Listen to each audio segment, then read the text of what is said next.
Donate for a live DCF, at least $5. Just let me know what ticker. Usually takes about 5-6 minutes to run the DCF.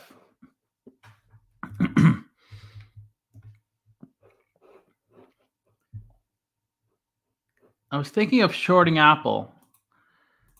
I think it's time Apple comes down. It's like the only stock that hasn't declined the past few years. I actually have a lot of debt now. I didn't realize how much debt they have.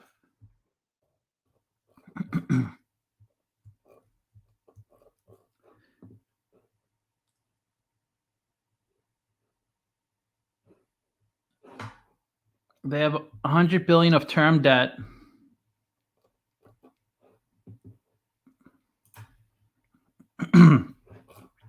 Let's see when it matures.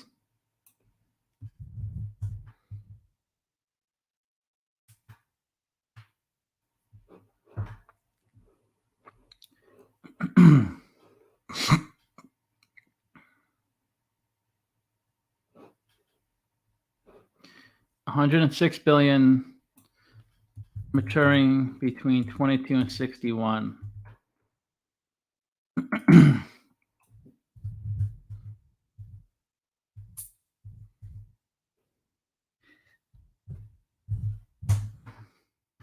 Okay, here it is. Future principal payments for the notes. So 11 billion this year, 10 billion next year. Hey, Savvy, what's up? Let me know if you want to be a guest on a live stream. We could set that up. If anybody wants to be a guest on a live stream, I used to do that every week. Have a guest. I haven't done that in a while. Even if you've never been a guest before, or you've been a guest before, you can still do it. Even if you feel you have nothing to add, you can still be a guest, because I bet you'll learn a lot, and I bet you have a lot more to add than you think. Now, why am I shorting Apple? Well,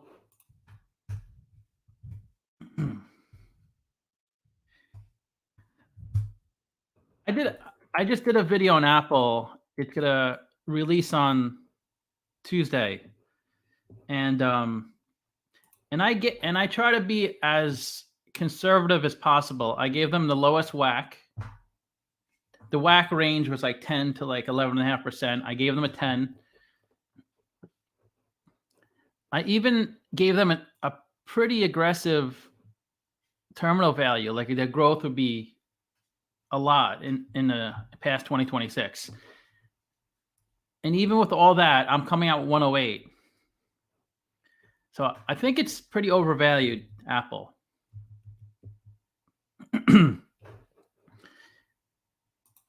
That's what you have to understand. It doesn't really matter how much. It doesn't really matter how well or how bad a company's doing. It's about valuation. You can't just say Apple's a great company, therefore it won't go down in price. Just like you won't go to McDonald's and spend $100 for yourself for a meal. You just won't do it, because you just don't value McDonald's at that price. Maybe you'll spend $10 if you get a lot of food at McDonald's, but the value is just not there.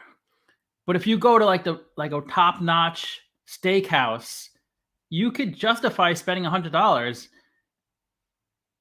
and you would think spending $50 at a top-notch steakhouse might be really, really cheap, because maybe the steaks go for $70 each, and they're charging $50 this week.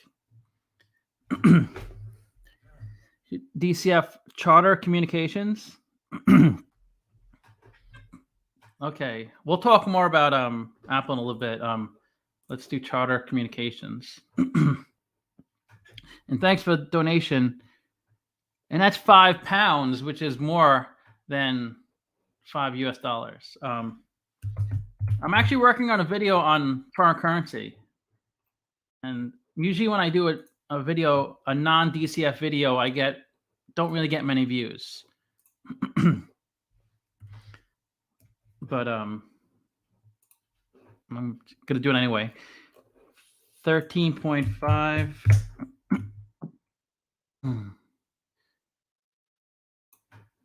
Viewing you live from London. Wow, all the way in London. It's like it's like 10 p.m. right in London. It's not too late, but it's a lot later than.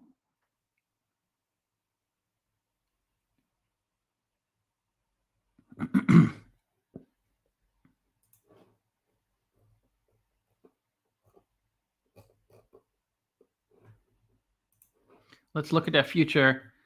So 16 analysts project their revenue in 2025 to be $58 billion. It's a lot of revenue, $58 billion. 57 billion, 55 billion.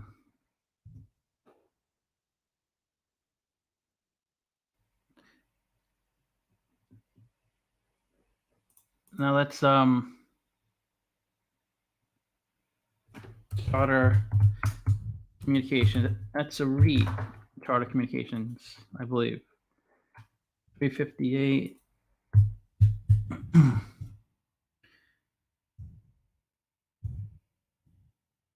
Big company. It was trading at 8.17. Wow. What did I did a video on them, right? What did my model say?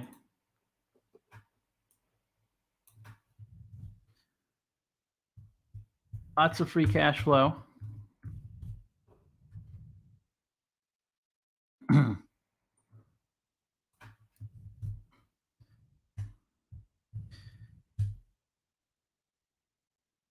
Huh.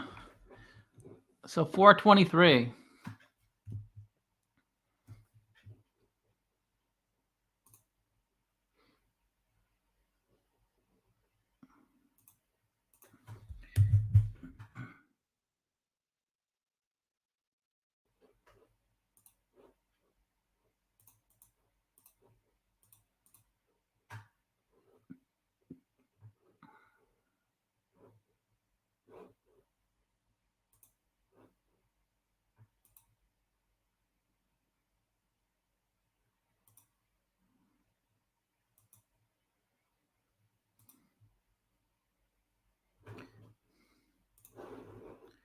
I guess I get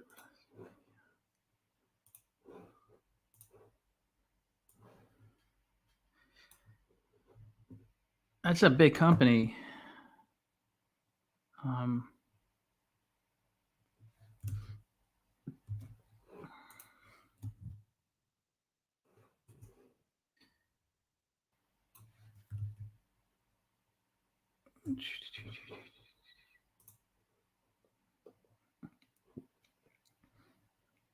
Revenue is growing, not too much.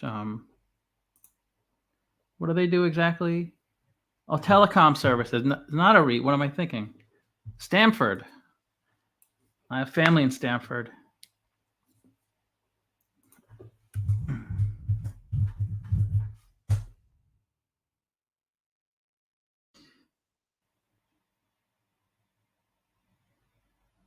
MDT?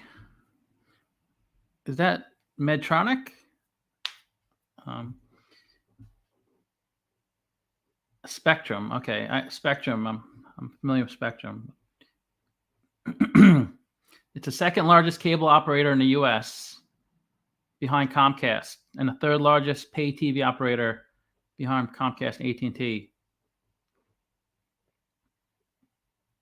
It's a good business model, telecommunications, because it's kind of like it's not a monopoly, but it's kind of like a monopoly, because if you live somewhere, now there's more options with like streaming. I mean, 20 years ago, you had to choose whatever provider was in your area. You couldn't really, but it's a semi-monopoly. If you live somewhere, where I live, you have to get Comcast. Like if I didn't get Comcast, if I chose like AT&T or one of the other services, um, I bet you this stream will be lagging, and because Comcast is just so much better than the rest. It's freaking expensive. I spend I think $250 a month.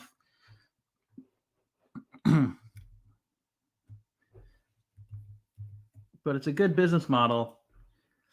So 424, we're getting a good value. I mean, it helps when you have, I mean, you can't get more consistent than their numbers. I mean, look at the revenue. It's like so consistent. And free cash flow isn't as consistent, but it's good enough. So they were trading a few months ago 420, and then back in mid 2019 420.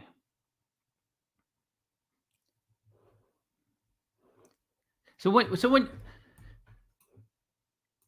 when you look at these charts,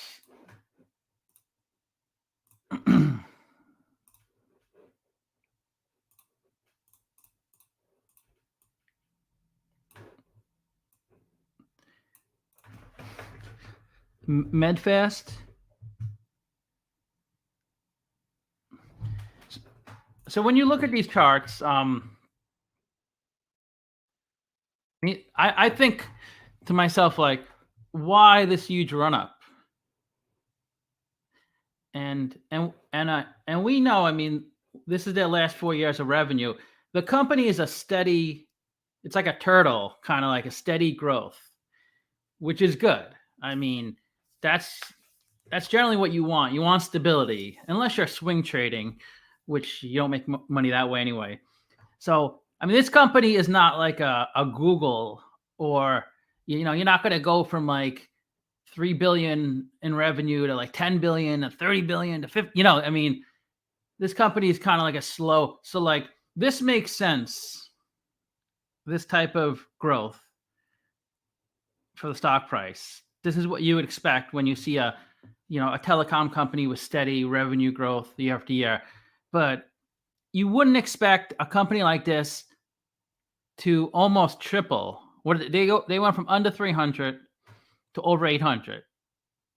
So this huge run up is just kind of like, it's kind of make believe. It's not based on their fundamentals. It's really based on the market and all the buying, and not really based on what the company's worth. So it probably belongs in this area. I mean, at least according to my model, it belongs 423.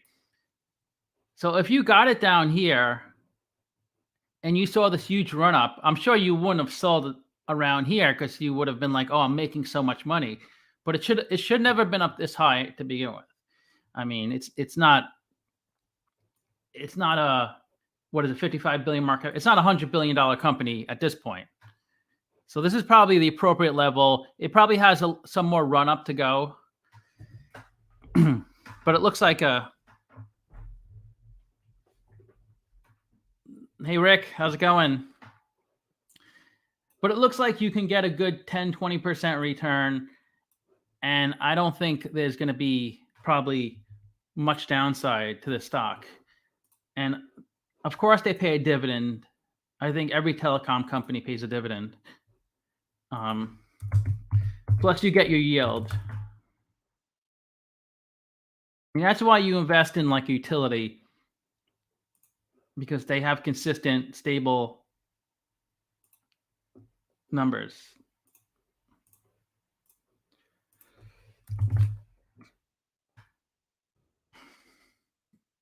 And they don't pay a dividend. That's crazy. Is that possible? Huh. You would have thought a telecom company would pay a dividend. Well, so that maybe that's why there's more upside with this stock, because they don't pay the dividend. They reinvest it back into the company. That's interesting, because I would think, let's look at the telecom.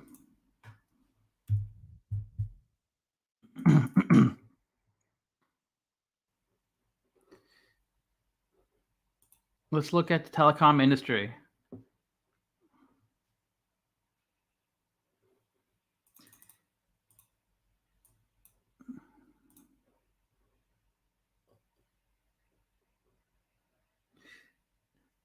Dividend yield.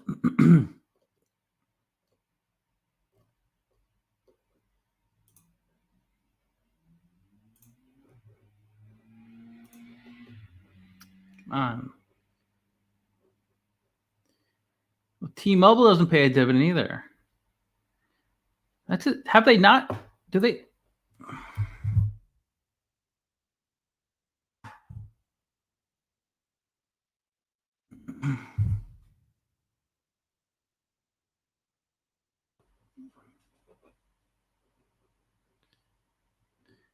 T-Mobile.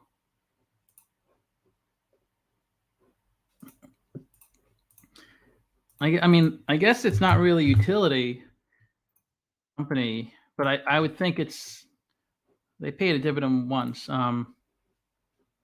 This is crazy. I guess.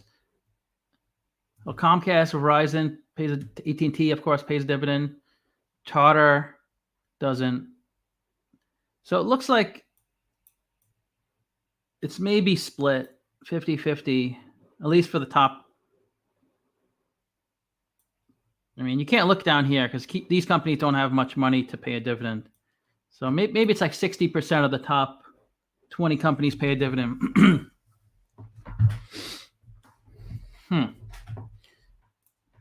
Yeah, interesting. These are the kind of stocks you should go for. Find a company with a good business model that's not as well known as the others, as a T-Mobile or Comcast, and look for deals. Obviously, you can't just buy it because it's not well known. Look for companies that aren't, when you invest in a stock, I'd say like over 10 billion. It's not too risky at that point, and there's definitely some visibility. But when you cross the $100 billion level, then it's just, everybody knows about that stock, or at least every investor.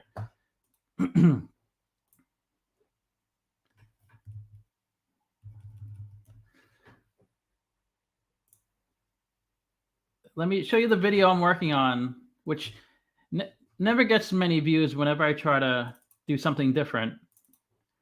And I usually spend a lot of time on these videos, non-DCF. I spend so much time, and they hardly ever get any views. Okay, it's called $1 million US. So what is $1 million US equal to in every country? So that's equal to, if you lived in Albania, that's 10.5 million Albania lek. I don't think it's lex. I don't think it's plural. I think it's lek. 200 million Argentinian pesos. And I have some info on the currency. Does anybody know? And I had no idea. Does anybody know what currency is? What's the most expensive currency? Like, because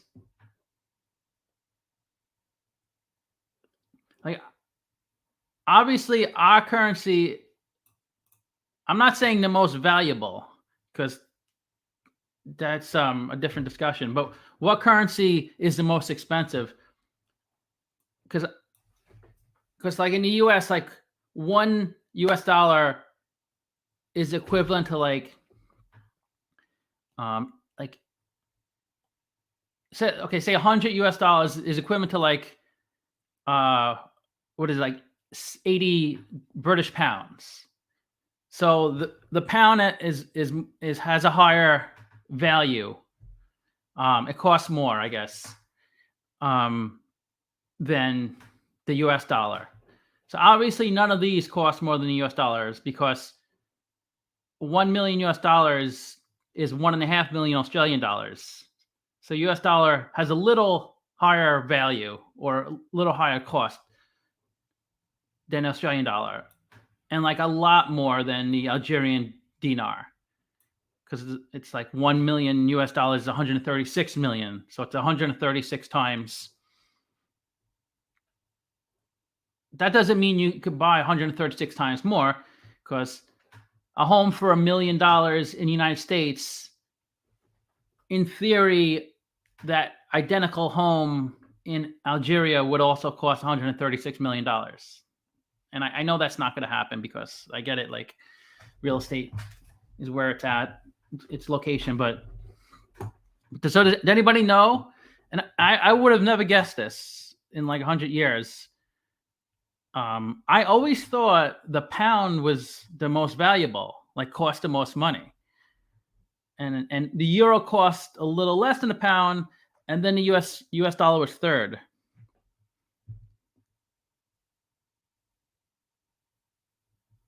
Any guesses on what country has the most expensive currency? I think there's two countries that have are more expensive than a pound.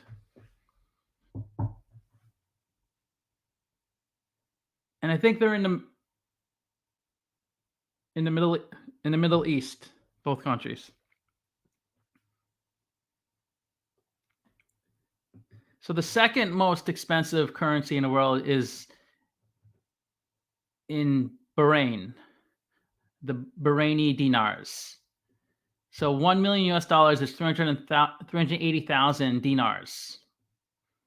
That's the second highest valued currency. It's also pegged to the US dollar. A lot of currencies are pegged to the US dollar. So to avoid massive inflation and to keep a stable economy. So many currencies are pegged to the dollar. Some are pegged to the euro.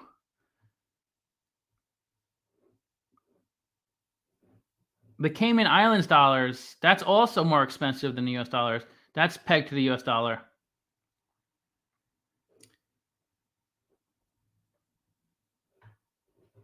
Euros is more expensive.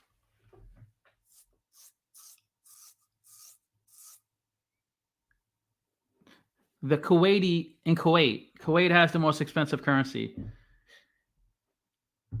1 million US dollars is 307,000 Kuwaiti dinars. I mean, Kuwait is a very rich country, mainly due to oil. But it's not about being the richest country. I mean, a lot of countries,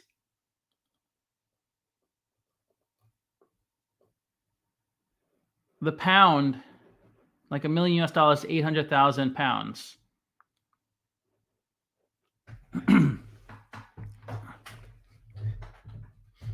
So if anybody wants to donate at least $5 for DCF, if you want to donate more, I appreciate that. So it's probably not going to get many views, but I find this stuff interesting, because I just did a class yesterday on foreign currencies. I do classes with like kids, like middle school age kids, to teach them about. But if you want to be a millionaire, just move to Iran. 24 US dollars is equivalent to 1 million reals. And if you want to be a billionaire, move to Iran. 24,000 US dollars is equivalent to 1 billion reals. So you could be a billionaire there.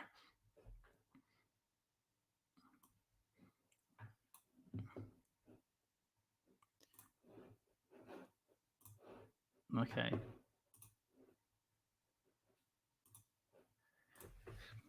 What's everybody's thoughts on Apple? Do you think? Come on.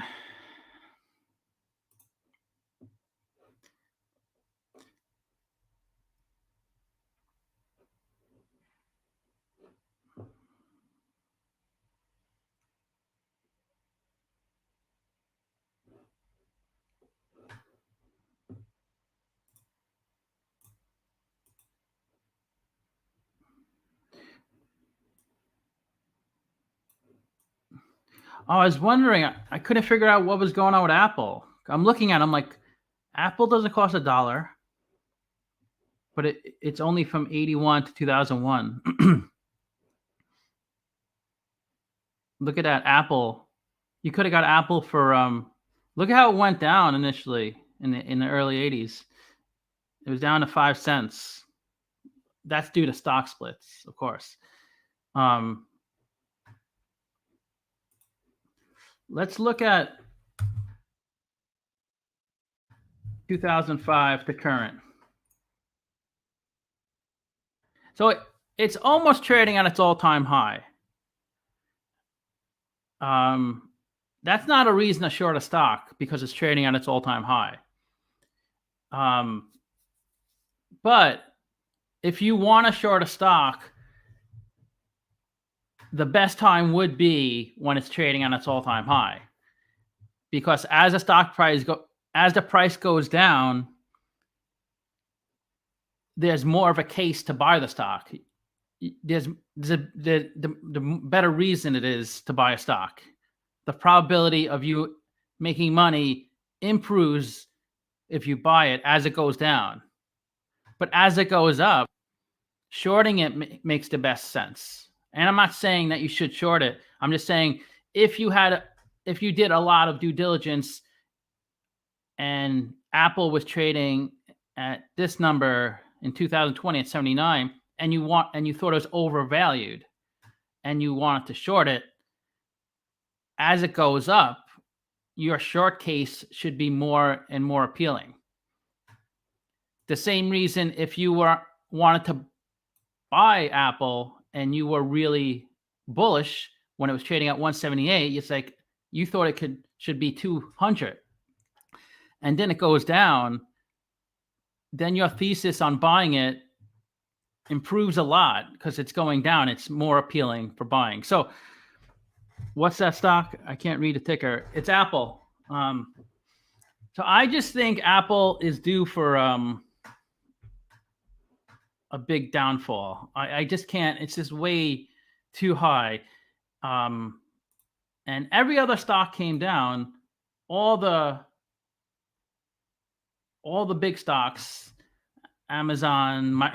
Let's do Microsoft. That's a good comparison.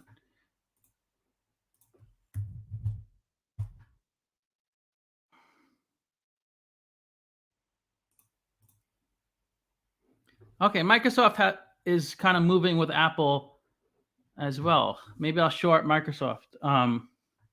Maybe I'll short both.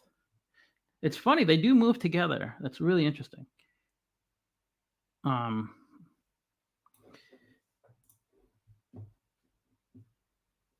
But look, I mean, revenue in 2019, 260 billion.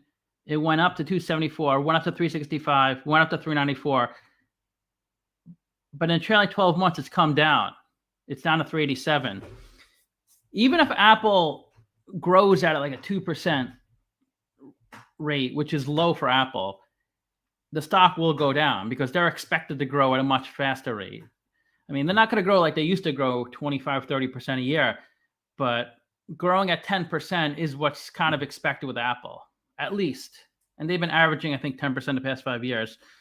So I think they're at their peak. And I want to short them for a little bit now. And I think it's time. I'm just scared because you really have to time shorting. You can't. Because if you time it wrong, then you lose pretty much your whole bet.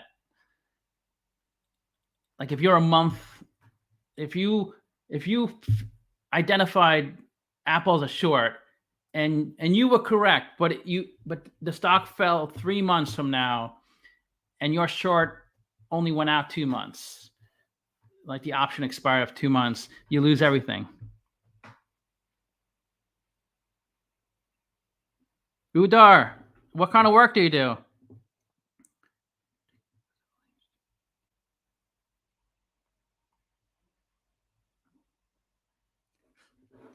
I know. And the only reason, like if you compare the S&P 500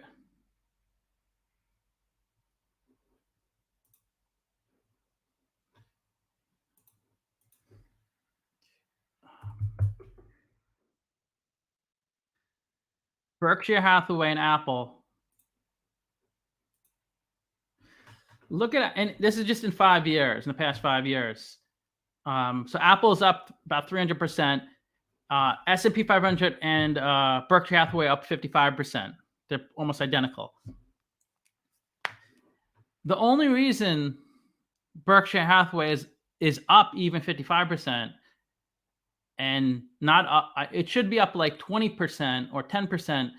The only reason it's that high is because it owns such a big chunk of Apple. I think it owns 7% of Apple.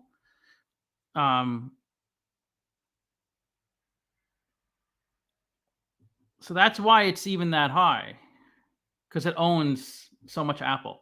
But what about Facebook? You could have made a killing if you shorted Facebook. I mean, almost every tech company the past 18 months, you could have made a ton of money by shorting it.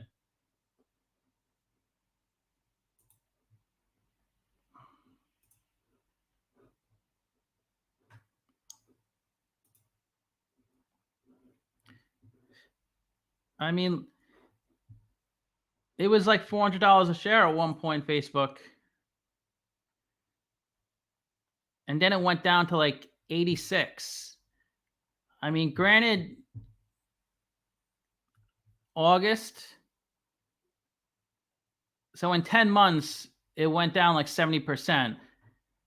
Granted, who knows when the time to short it is? I mean, if you were shorted here, you might have missed a boat. I mean, you really have to time it. But that had a crash. It's coming back.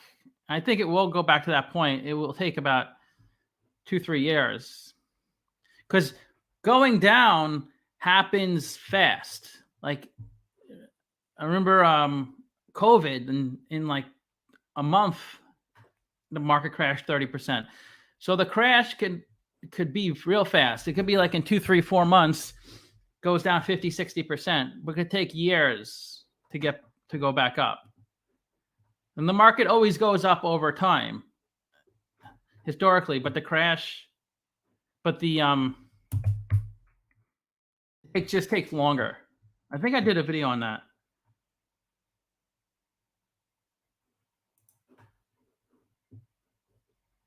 I don't know if you can tell on these charts. It's hard to tell. But like this crash, for instance, I mean, the crash kind of started here. So in like a year, it went down, but then it takes a good 2 years to get back up.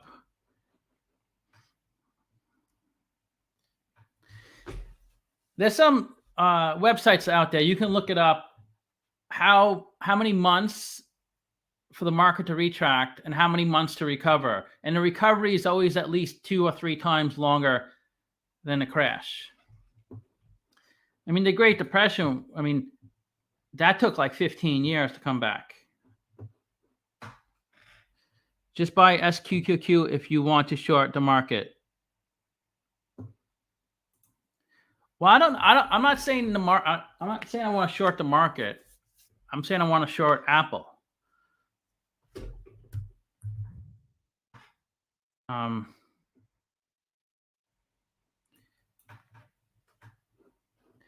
And they do have a ton of debt.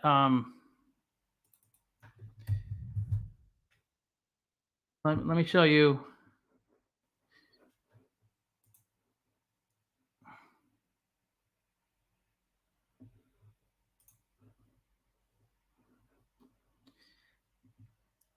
They have 120 billion of debt and 50 billion of equity. So they're like more than 2 to 1 debt to equity ratio. They're leveraged. So 120 billion of debt. They do have almost 50 billion of cash, but it's gone down quite a bit. Look at it in 2019, 100 billion. It's slashed in half. So their cash is half, Let's look at let's look at 12/31. This is more recent.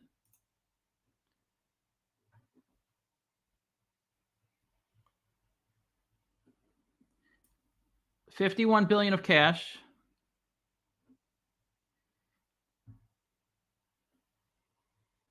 and $100 billion of debt.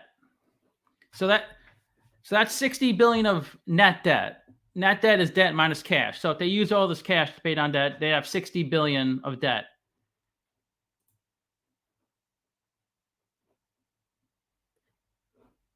And in 2019, their net debt, they pretty much were they pretty much had no debt. They had $8 billion of debt. 108 billion minus 100 billion.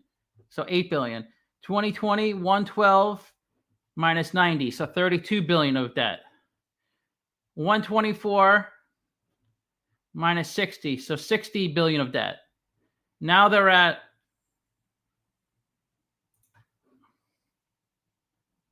72 billion. That's 930. Let's look at 1231. 1231 to 70 billion. So they went from no debt because they had as much cash as they had debt in 2019 to 70 billion of debt. And they're not that, I mean, they're a massive company, but 70 billion of debt is a big chunk of their worth. It's not like they have 7 billion of debt and 100 billion of assets. I mean, that's a good percentage of their total assets. That's like 20% of their total assets, 70 billion. So it's just an idea. I think, and I probably will put my money where my mouth is, and I don't mind taking a big hit because that's how you learn. But I think it's time.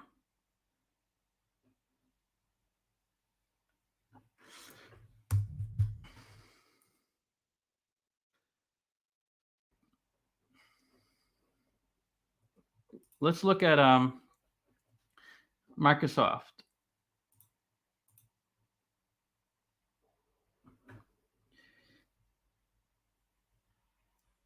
See, Microsoft in 2019 had 130 billion of cash, 78 billion of debt. So they could easily pay off all their debt. So pretty much every year, Microsoft can pay off all their debt with their cash. So they're kind of debt free.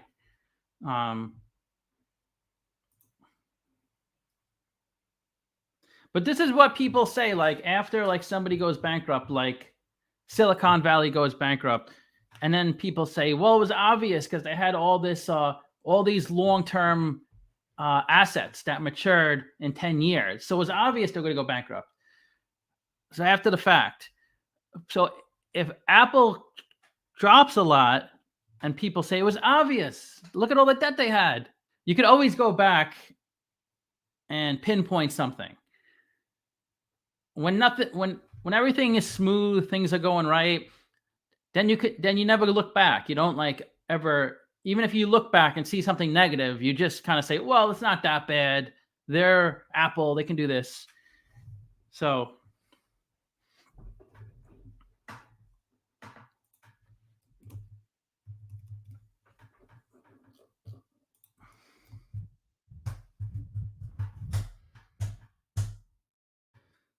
let's look at their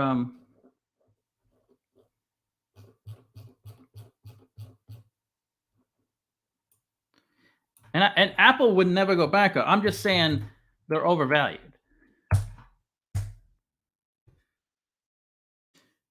Like, let's see what percent of their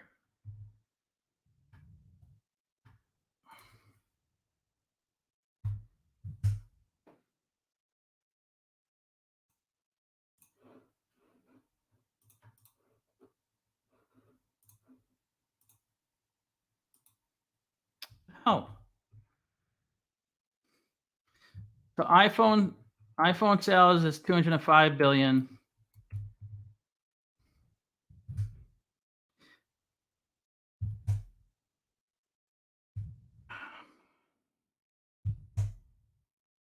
It was like 55, 50. So 52% of their sales are on one product. I know there's different versions of the iPhone, but I'm sure most of the sales are the latest version. So 52% is really hinging on the iPhone, which I have. 20% is from services. So in order to generate this 20%, they have to sell a lot of iPhones and Macs, everything to service those products. Part of services are also cloud computing, so that's not really contingent on iPhone sales. But Apple Care is pretty contingent on iPhone sales. Digital content also is, and payments, that's all part connected to the iPhone. So 70% of their business, or maybe 65% of their business, is tied to the iPhone. So that's a little scary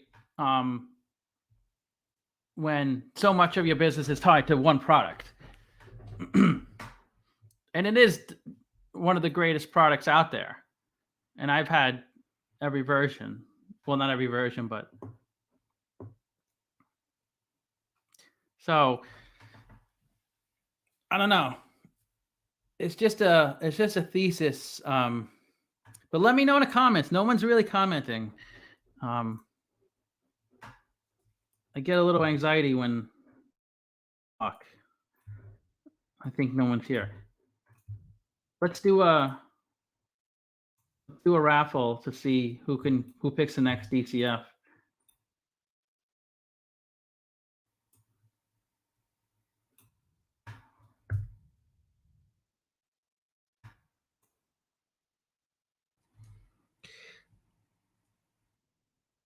Well, that's what I'm talking about. I'm gonna short Apple this month. That's my plan. And a lot of times when I did things in life, whether it was to buy stock or get married, it was more of a gut thing. You can't use that much analysis. You can't analyze every situation to its core. You have to have some kind of intuition. And you might be wrong. You might have an intuition like, oh, the internet will never take off. That'll never be a successful thing because it eliminates humans, the need for human contact. So I don't think the internet will ever take off. But obviously it did. Like the same argument for Chat GPT. Oh, there's no need for so many jobs, like because a Chat GPT it could write these stories. What about all the people who can write stories? What are they going to do? Why? But I don't see. But leave a comment so I know you're here, so we can do a Carlos, Rick.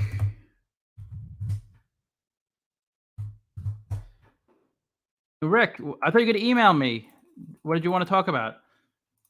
And I don't mind if you guys email me. I usually respond.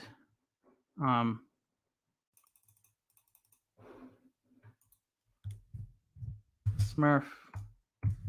Dex. Joe, what's up?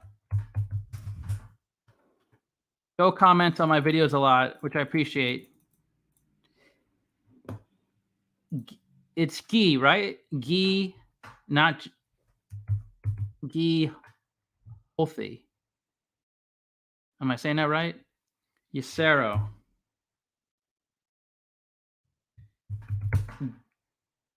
I bet you in America, people, I don't know if you live in America though, but Americans probably say G instead of Guy.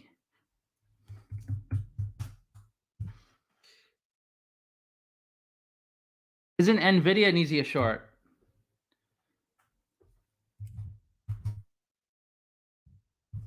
You know,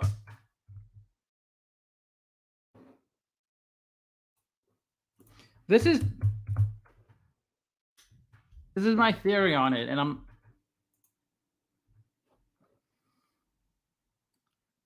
I mentioned this in the beginning. Actually, it's come back up a lot, Nvidia. I didn't realize it came back up so much. But my theory on, well, it's not really a theory. It's kind of just it's logic. If you are interested in buying something, whether it be a stock or a house or a car, if that if that product goes down, like if you really wanted a car and it costs $40,000, which is a little steep, and you could finance it or take a loan, but you don't want to deal with that, or at least you don't want to get in that much debt. So you really want the car $40,000, and you wait a few months because you just don't want to pull the trigger, right? And then you see it for $35,000. Now you're more incentivized, right, to buy the car. Now it makes even more sense to buy it because you're paying 5,000 less. Or if you wanted to sell your car, it was a used car, and the going price was only $20,000, but there's so much demand for some reason. There's so much demand for used cars, and people are now offering you $25,000. Now there's more of a reason for you to sell it. Your case to sell it is increasing. So as the stock price goes up, there's more and more reason to short it. And as the stock price goes down, there's more and more reason to buy it. I didn't realize Nvidia came up so much. I thought it was still down in the dumps. So that was why. But I do see it's only trading maybe 10% off its all-time high. So right, maybe Nvidia is more of a, would make sense too. But I was thinking like stocks like Netflix or that have just gotten crushed.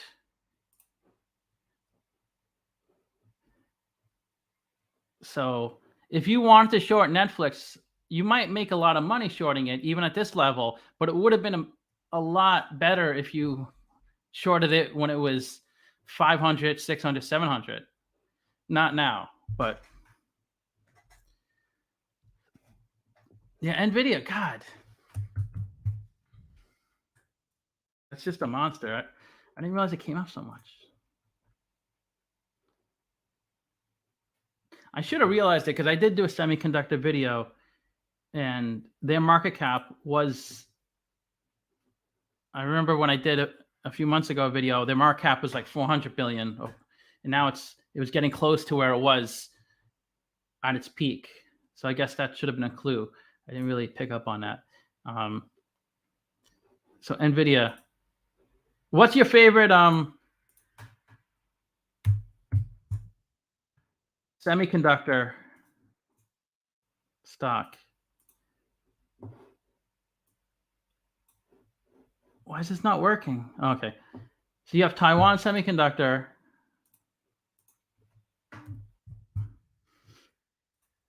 You have AMD. Look at AMD. Whew. 875% in the past 5 years. Let's look at the past 2 years. So Taiwan is actually down.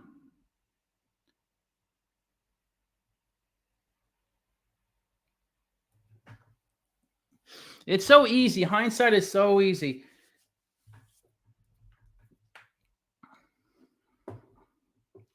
So, and this is, you shouldn't look at prices to figure out if you're going to short.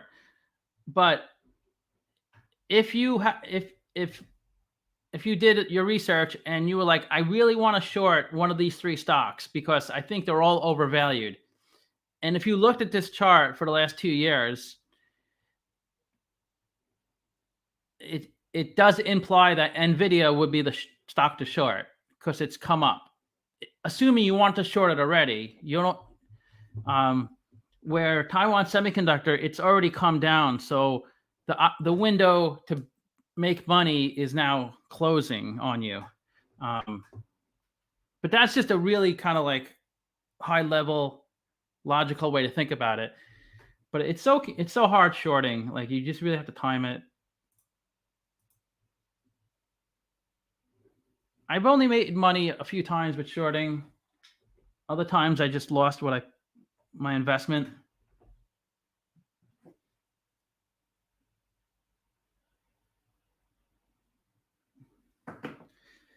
So what did you guys think of that Janet Yellen joke? I thought it was funny, of course.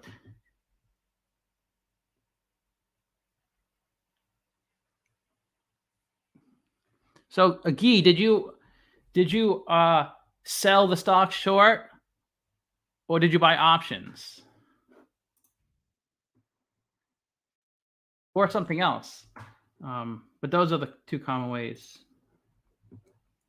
It sounds like you sold short, right? You sold stock short, so there's no time. I mean, at least there's no expiration date.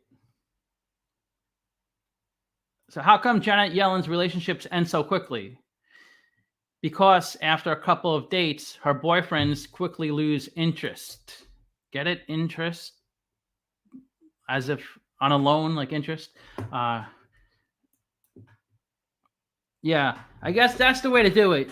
Options are more risky. You really have to time it, and you could make a boatload of money with options, but it's kind of like playing slot machines. You could make a boatload of money with a little money, but the chances of that happening are not that high. And I know she's married. I was just trying to think of somebody at the FDIC to make that joke about. But you guys should buy options out of the money, way out of the money, long dated options out of the money. You could get a $50 because you should. This is a good way to learn how to do it because you're not going to learn anything from reading books or watching YouTube videos. You got to learn from doing it, actually participating, and don't spend too much money. A couple $100, and you learn a lot from that. And then watch some videos after you do some trades. But if you don't actually do it, if you want to learn how to ride a bike and you only watch videos and read books on it, you won't learn anything. You have to ride a bike maybe for a few days. Then if you want to watch a video to learn some, tips. Yeah, it's hard. I did a video on options. I thought it was a good video. Showing you how to buy a call option and sell a covered call option. I don't even know if I could explain it that well anymore. I think I could maybe.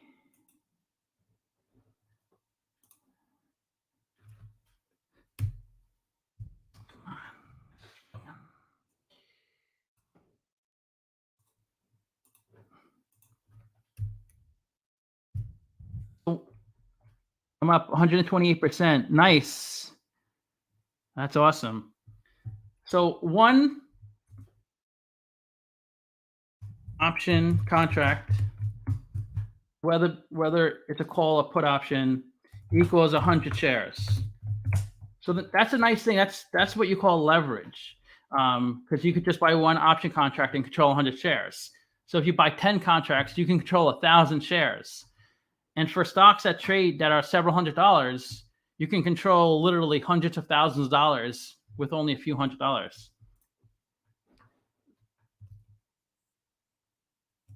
So what's Nvidia and let's just no. So it's trading at 280. So if you wanted to buy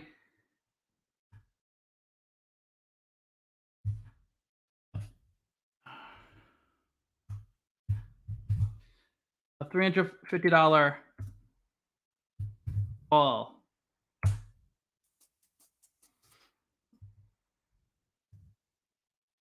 today?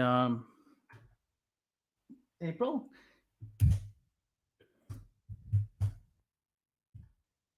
So if you wanted to buy, okay, $280 that's currently trading at, and say you wanted to buy $350 call options that expire 5/31. So uh,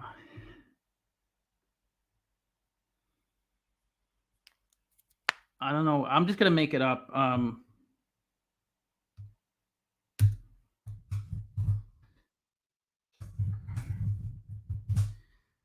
Let's say that's $20 per contract. So if you want one contract,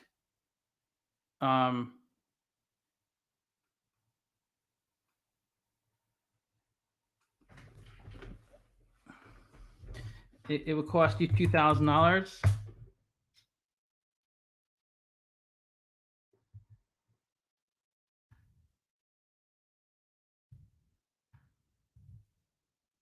That's $10. So if you want to buy one contract, it would cost you $1,000 since you're controlling 100 shares. So if at any time before 5/31, if NVIDIA breaks through 350, you could exercise your options contract.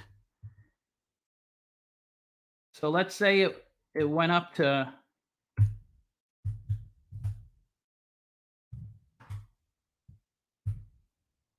351.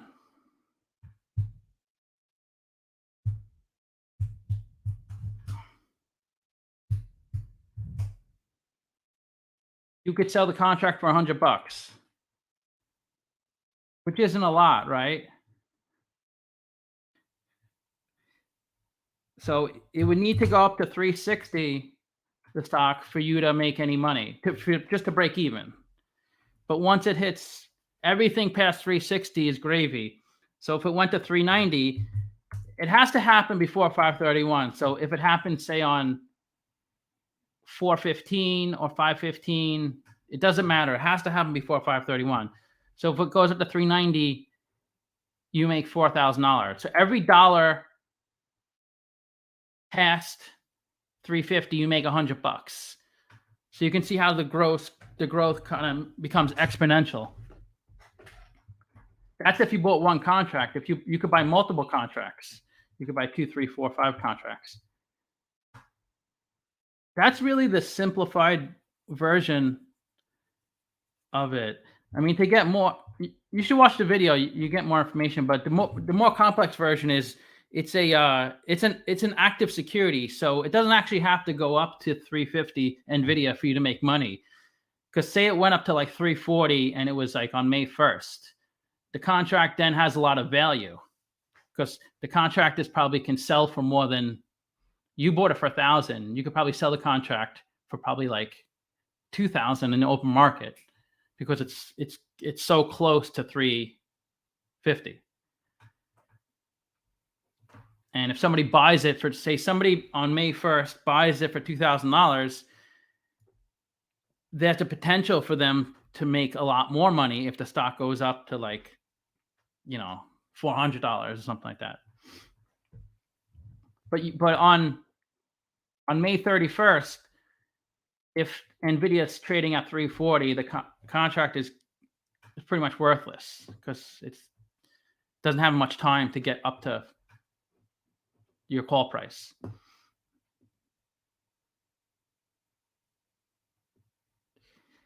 Yeah, I'm not saying these are real. I'm just making it up. The 350, but why?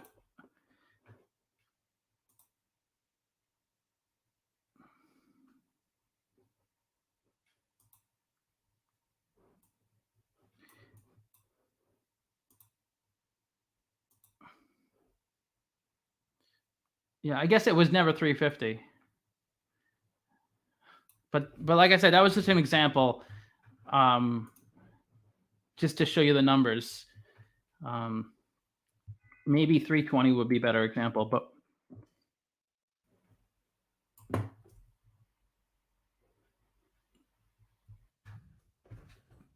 So if anybody wants to do a DCF, at least $5, we can run a DCF.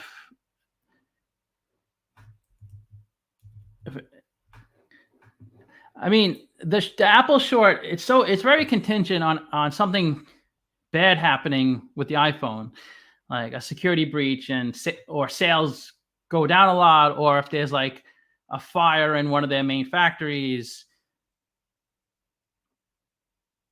David, what's up?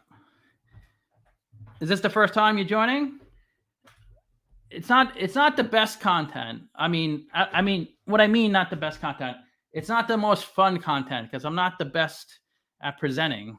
I'm a little kind of nervous, I guess, but it's quality at least. At least that's what people tell me. It's the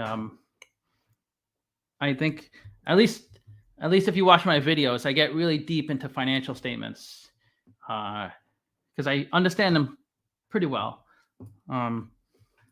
just from doing these types of things for so long. But so, what do you guys think? Like about Apple? I don't know.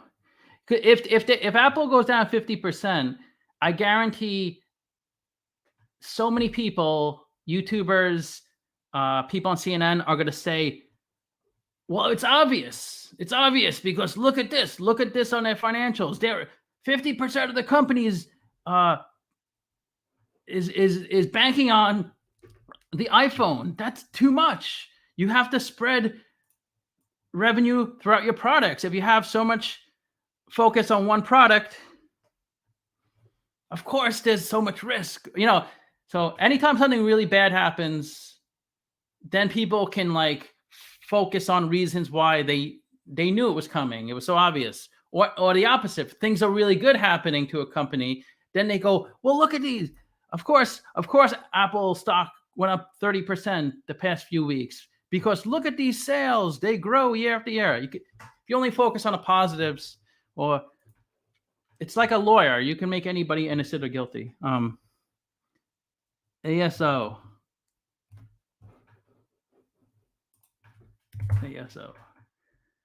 Academy Sports. Okay. 10.8.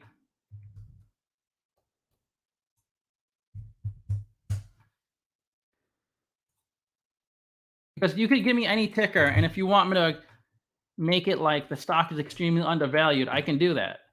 Or if you give me any ticker and you want the stock to look extremely overvalued, I can do that. It's kind of like when people are shorting a stock, they'll find every negative thing about the company and just focus on that.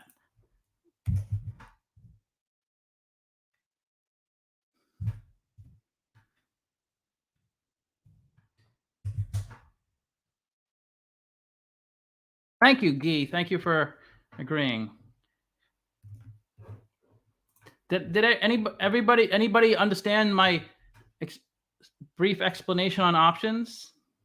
I think it's pretty straightforward options, but people make it like it's so complex.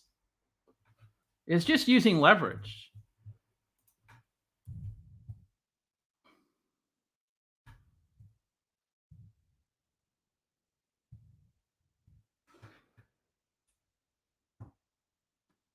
But that is interesting. I didn't realize NVIDIA came up so much. Now I kind of want to short that too. I actually wanted to short Meta, even though I own a lot of it, because I thought I was too kind of concentrated in Meta. But I didn't want to I don't know. It's coming back, so hopefully it comes back.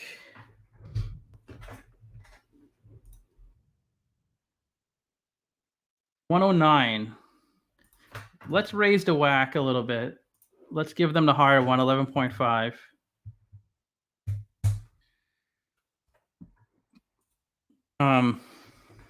Let's adjust this to 1. Make it a little more conservative. Yeah, they did have a good run. I'm a little concerned about their future, even though I'm pretty bullish on the stock. They have pretty slim margins.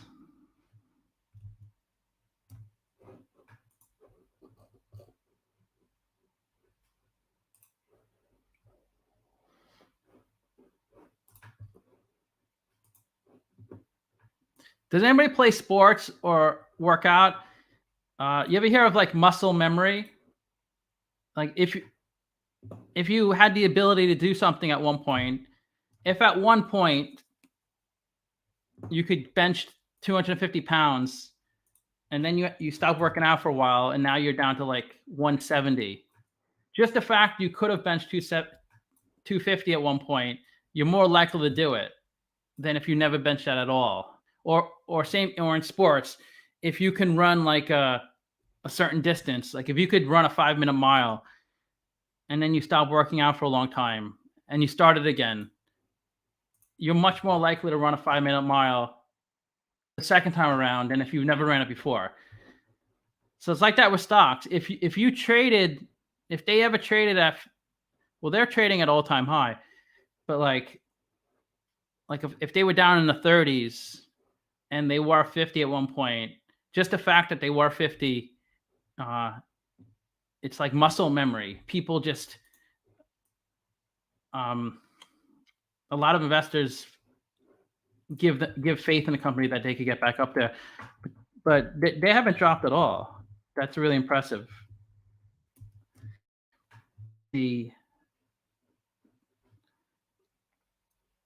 So they only started trading in third quarter 2020. So after COVID, they started trading, and they only had a dip at the end of 2021 into the beginning of 2022, and then it's pretty much been all uphill since then. They must have raised their dividend. Oh no, that was the first dividend they paid, so that's why there was so much buying. The stock went up. You see, if there's a green line, that means the buy orders are greater than the sell orders, and the stock goes up. If it's a red line, that means the sell orders are greater than the buy orders, and the stock goes down. And the higher the red line or green line, that means there's more buy orders or sell orders, and the stock will go up a lot more or down depending on the color. It looks like a pretty stable company.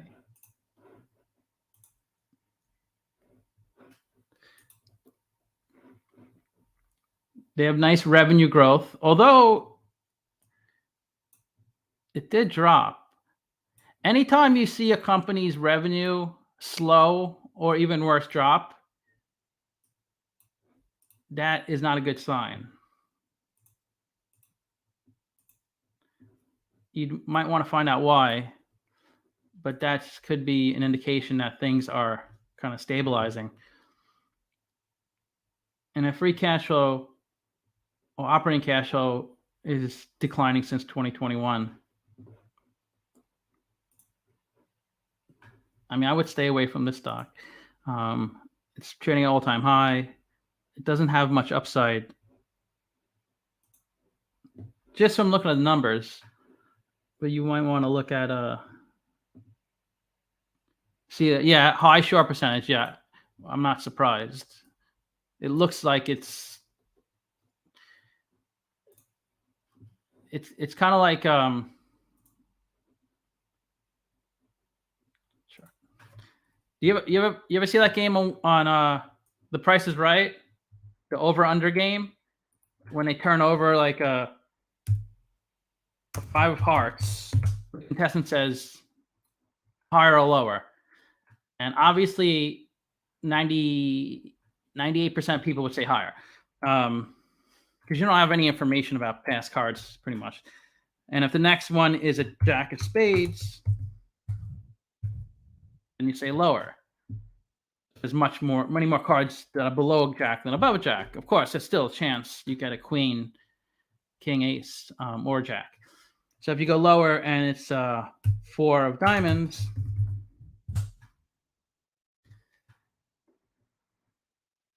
so this is like a queen or king to me. I don't think there's, I mean, you could go, it's like a queen.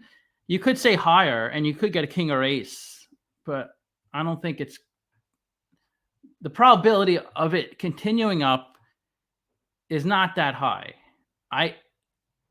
There's much more downside potential on this. and people agree with me because look at the shorts out there. So that 32% of the floating shares are shorted, which doesn't really make sense because there's not many. Pretty much all the shares outstanding are on float. So I don't know why there'd be difference between these two numbers.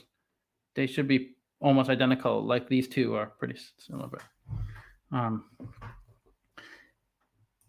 I'm not implying it's going to drastically go down, but I do think there's a really good chance that it's going to either trade sideways or go down.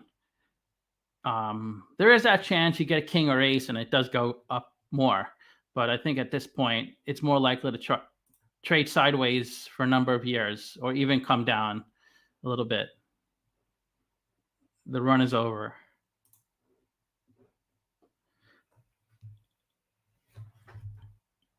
But the DCF says it to buy 89, but you have to.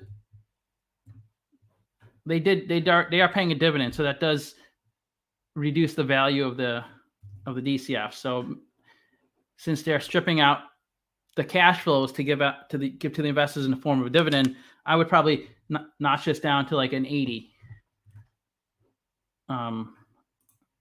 because it's only 0.5%.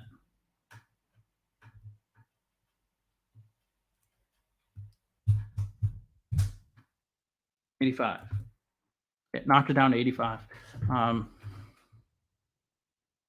But the market is not really looking at fundamentals. It's just really the emotions of investors about whether they want to buy or sell. That's the stock market. It's very emotional. But yeah, anybody else? Do you want to do another raffle or a raffle? We didn't do a raffle yet.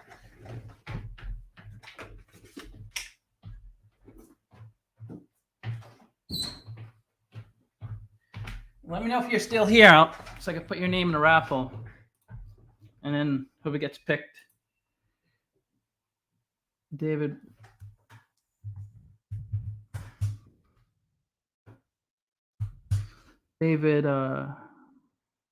D. Dex.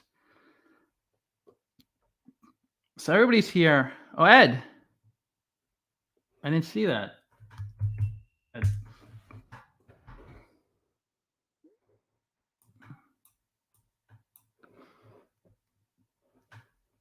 So let me know if you're here so I can put your name in the raffle.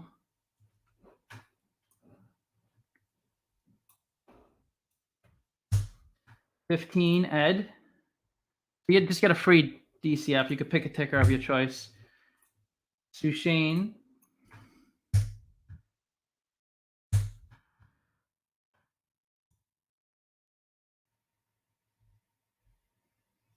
Michael Aaron.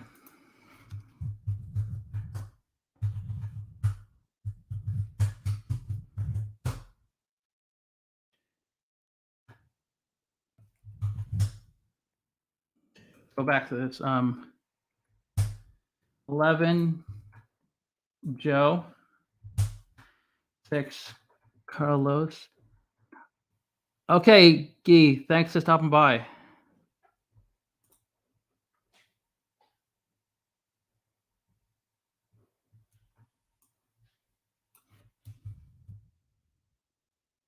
He. So Zach, do you want to? Are you here, Zach? Do you want to choose?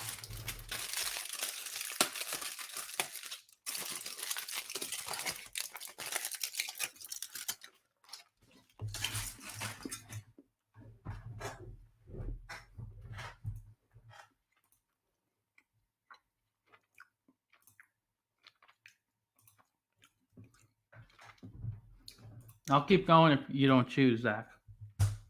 11. Joe, you want to choose? What ticker?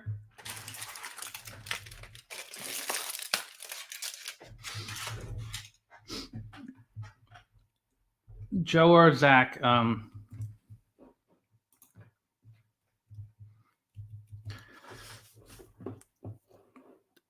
do you guys ever read the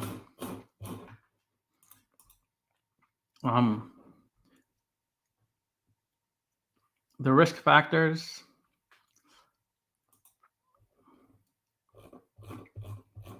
It's so many pages, like risk of things they mention. FRG.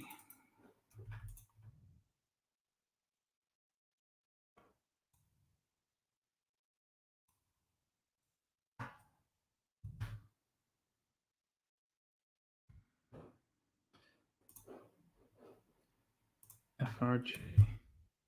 Oh, franchise group.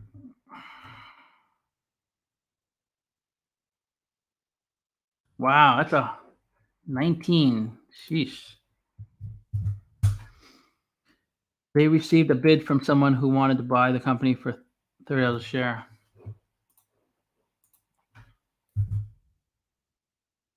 I know there's a lot of people shorting this company. So 2 analysts project revenue to be 4.7.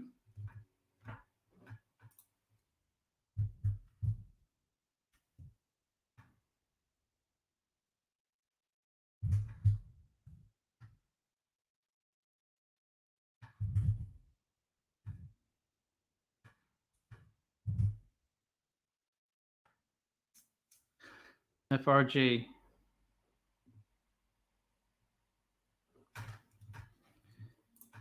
$27.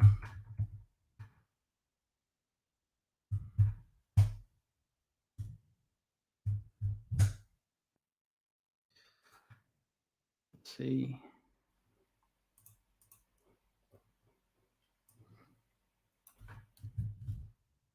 Big negative free cash flow in 2022. What franchises do they own? It's a lot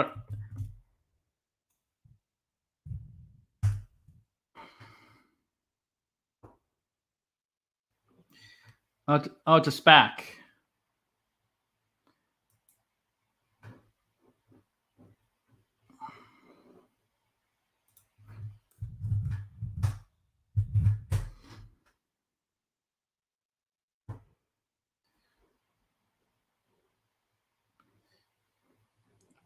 The Vitamin Shop. I've been there. Oh, Sylvan. They own Sylvan. I'm familiar with Sylvan.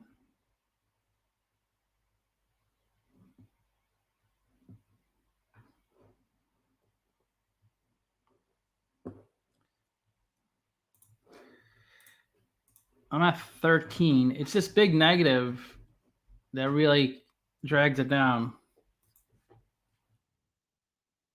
If you get rid of that negative, let's just pretend they had no free cash flow in 2022. Then it's $20 a share. And it's a really high whack, 19%. I mean, it's just extremely high. Like, even 15 is a kind of a high whack. Even at 15, if we remove this negative, it's pretty close. I mean, there's really no. It's just in bad shape. Stock.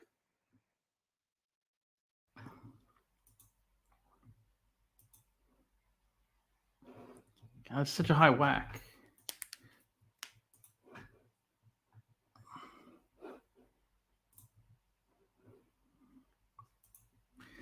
It did get up to 52. Yeah, I'm surprised.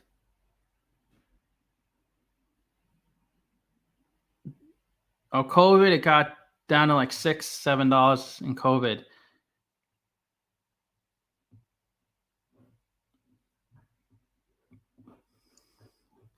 Yeah, I would not touch this stock at all. They do pay a dividend. Is this a REIT? Specialty retail. I can't believe they pay a dividend. That's just crazy. They don't have much money to pay a dividend.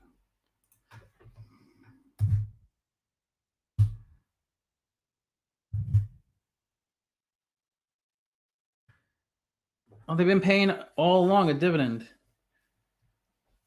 They really,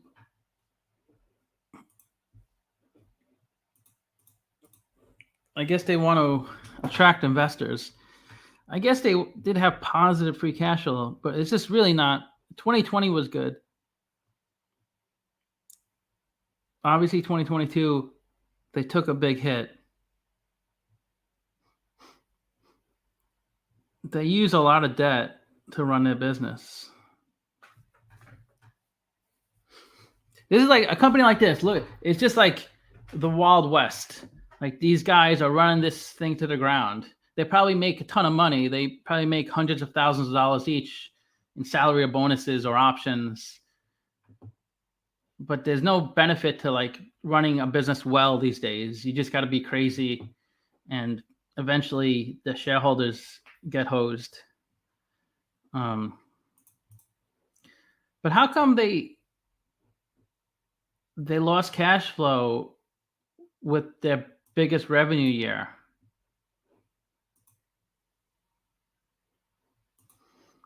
They had 4.4 billion, 1.9 billion gross profit. Operating expenses went up a lot. It's just there's so much debt. You know, look at it, 340 million of interest on their debt.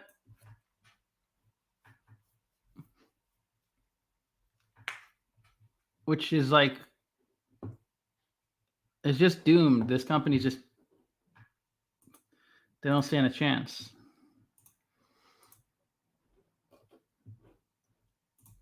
Who runs this company?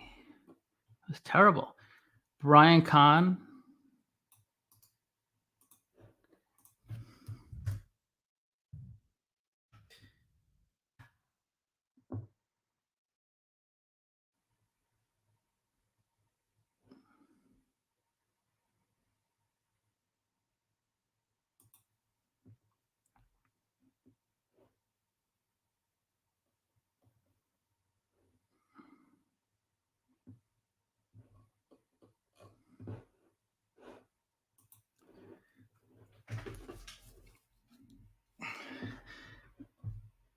Vintage Capital Management.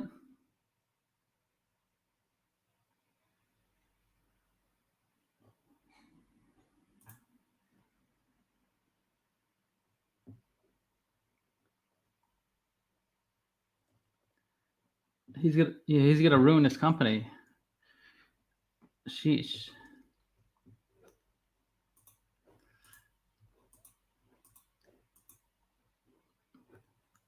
I don't understand why you need so much debt. They don't own, when you're a franchisor, the franchisee takes all the risk, has to spend all the money to start up operations, to start the business. It's a franchisor just collects the royalty. So there's not much they have to spend in CapEx. Maybe they might need an office building to for employees that work at the franchise.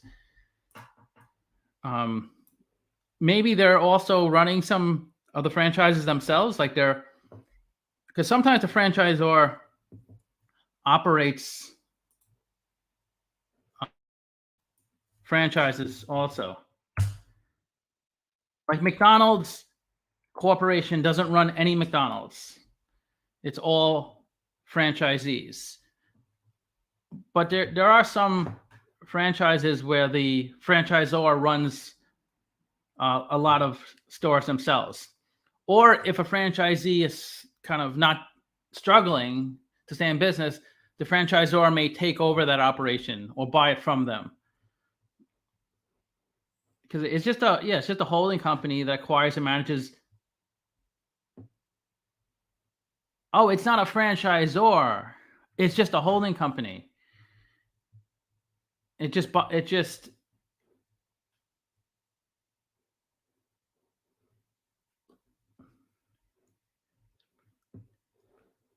It originally operated under Liberty Tax, but changed its name to Franchise Group, leaving Liberty Tax and Buddy's Home Furnishing as subsidiaries. It began expanding in 2019 with the acquisition of Vitamin Shop and Sears. Talk about a garbage dump. Sears outlet. The Franchise Group purchased American Freight. After acquisition, the company merged Sears into American Freight on November 2020. Franchise Group announced it would acquire FFO Home, which filed for capital emergency protection the same day. In 2021, Franchise Group sold Liberty Tax to Next Point for $249 million. It purchased Pet Supplies in $700 million. Sylvan for $81 million.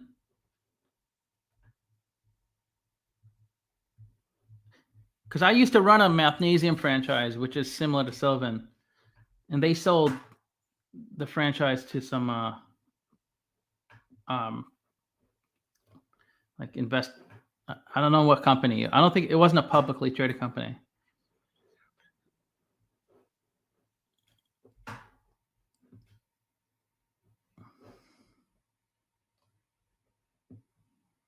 So I don't understand. It says it's a private company, but I thought Franchise Group owned Sylvan.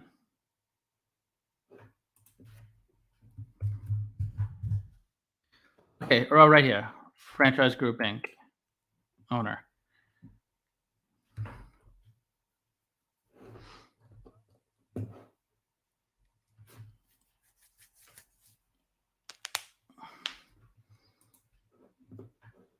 Yeah, looks like a bad, pretty risky company to invest in. Okay, if anybody wants to donate or